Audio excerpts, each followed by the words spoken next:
Hey everybody, we're going to do Charles' gas law, which is one of the basic gas laws. We have Avogadro, Boyle, Charles, and Gay-Lussac.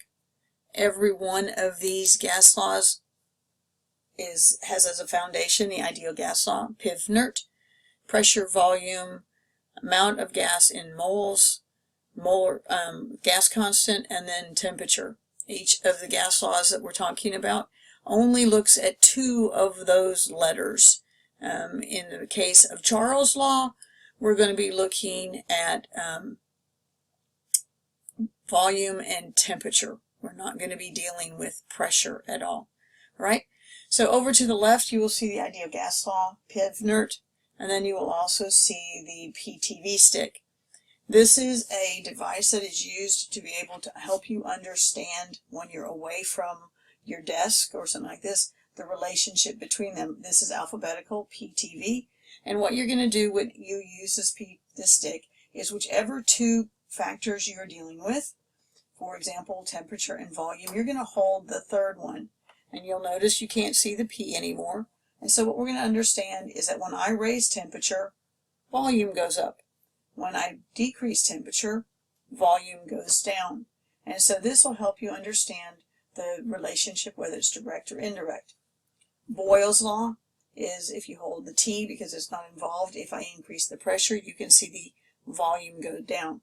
Many of my students will take their PTV stick with them to college, and when other students ask, what is it and how do you use it, they generally are able to have a good time showing how it works. So let's go ahead and talk about Charles' gas law. We all know the Peanuts story, and we understand how it happens every single time Charlie wants to kick the ball. So we're going to just start with no pressure, Charlie Brown. Just kick it. And then all of a sudden we realize this is a gas law problem. This isn't a physics problem. So it's not this Charlie Brown law. It is this one. It's the relationship between volume and temperature, where pressure and the moles of gas remain constant. We see Charles' law in the idea of pop-up turkey timers, that when you have a certain temperature of gas inside the turkey, it causes the volume of the gas in the turkey to go up, and it causes the pop-up timer to push out. We also see that when you talk about helium balloons, in hot conditions, all right, the temperature is going up, so the volume goes up, so it becomes lighter than the air, and so it floats. But in the cold weather, guess what? As the temperature goes down, so does the volume, and there's not as much there. It becomes denser, and because of that, it will sink. So let's just go on with Charles' law. Here is the animation that I've shown you, or I'm showing you with each of the videos.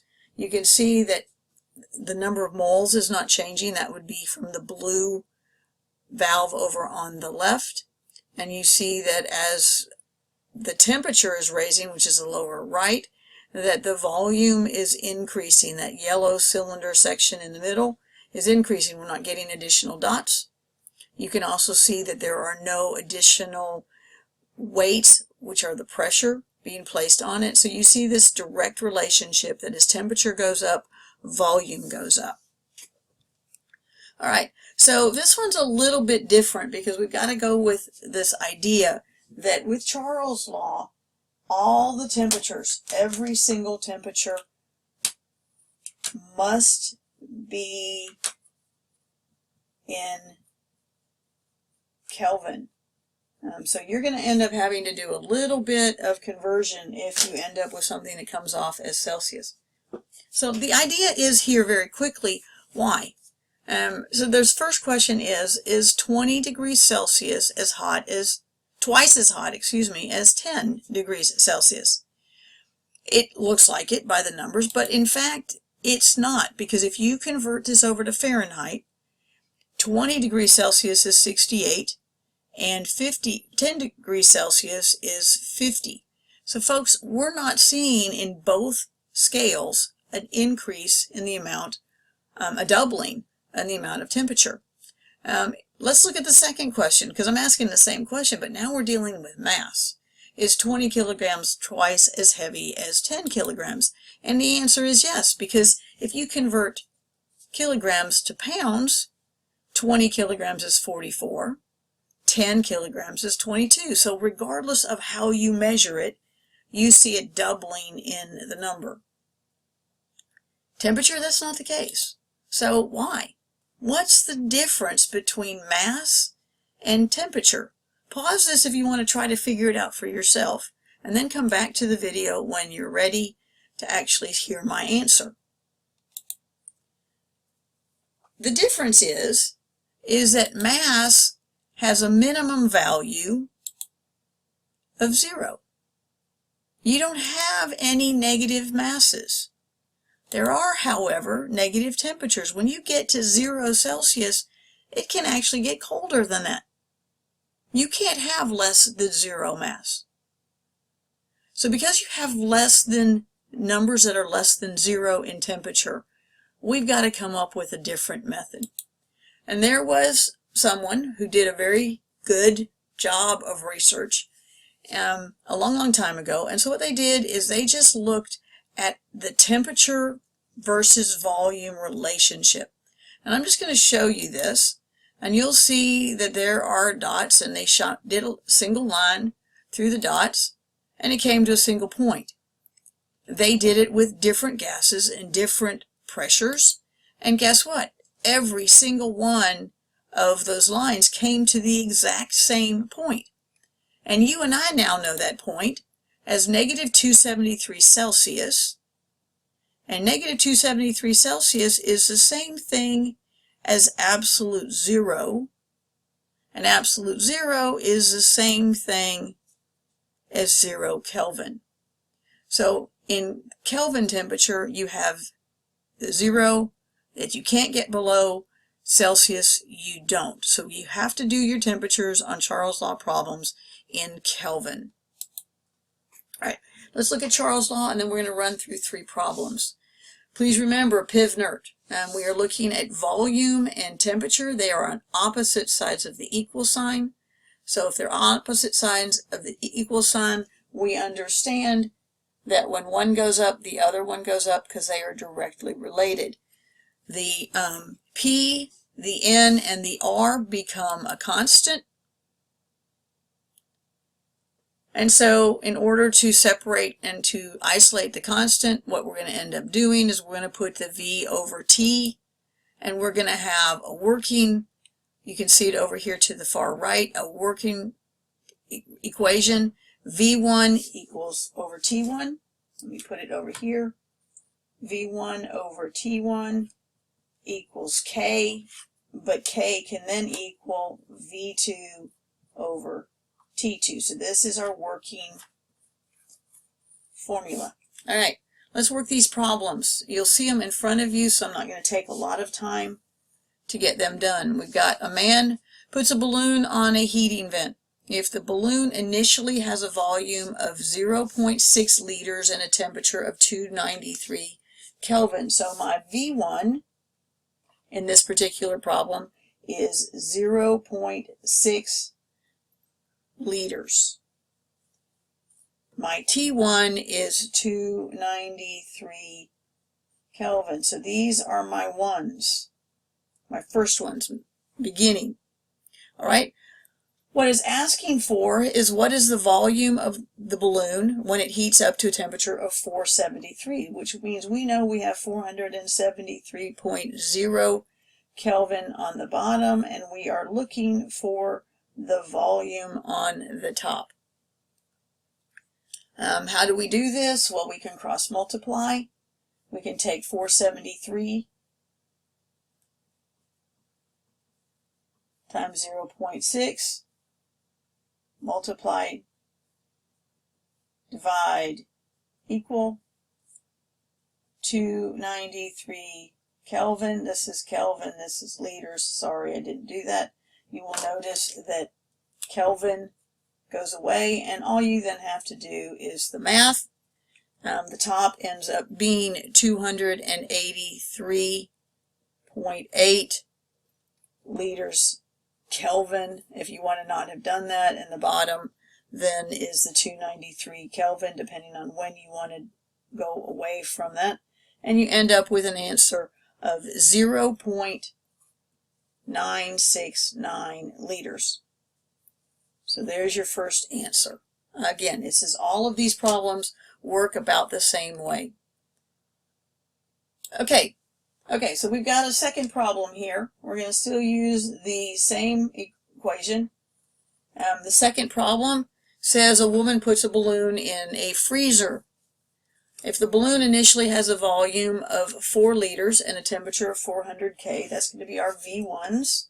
So we're going to have 4.0 liters and a temperature of 400 K. We see that the problem says, what will the temperature be when the balloon has a volume of 2.73 liters? And we are looking for K. Again, cross multiply to isolate K.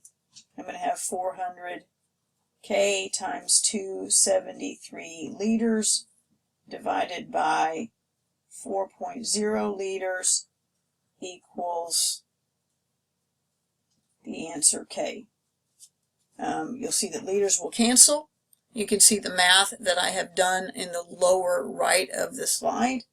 And we end up multiplying the top two, and we end up with 1092 Kelvin liters over 4.0 liters. Liters cancels, and you end up with a temperature of 273 K. It's just a matter of being able to rearrange this and solve for the unknown.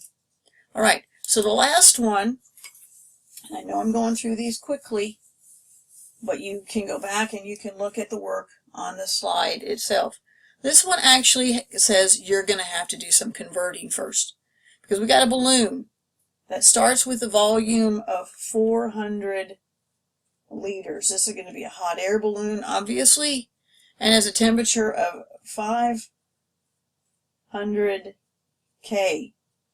All right, when they say what happens with this thing is that it's placed on a heating vent until the final temperature is 477 Celsius. What is the final volume? So what we have to do is we have to find this number. So the conversion between Celsius and Kelvin, you simply take a Celsius number, 477 degrees Celsius, and you add to it 273 more degrees. Because remember, absolute zero is negative 273 Celsius is equal to 0 Kelvin. Excuse me. So that's where this relationship comes. So what we find out for this number right here is that it turns into 750 Kelvin. You can see the math there. 750 Kelvin. So what are we going to do? We're going to cross multiply, divide, and then it's going to equal this number. So we have 750 Kelvin times 400 liters over 500 Kelvin. And there we go. And we end up with a number of 600.0 milliliters. Okay, sorry. So it's 600 milliliters. All right. So let's finish this up. We have all of the basic gas laws. Please remember, we're dealing with ideal gas law up in the middle, Pevnert, and we can see how Charles uses the P, the N, and the T and turns them into a K. You get your working definition formula to the right, and then there is an example at the bottom. There's always ways that we want to try to remember which law is which. Charles' law, I'm sorry, I don't really know any good way of being able to do it other than to consider Charlie Brown picture and that he has a lot of pressure on him to get the ball kicked. Pressure is not part of, so it's kind of a backwards way of remembering it. Pressure is not part of Charles' law. So the caption, no pressure, is used to let you know that pressure is not considered. It only deals with temperature and volume, which is on TV, which is where most of us have watched Charlie Brown programs. All right, thank you guys, and I'll talk with you later.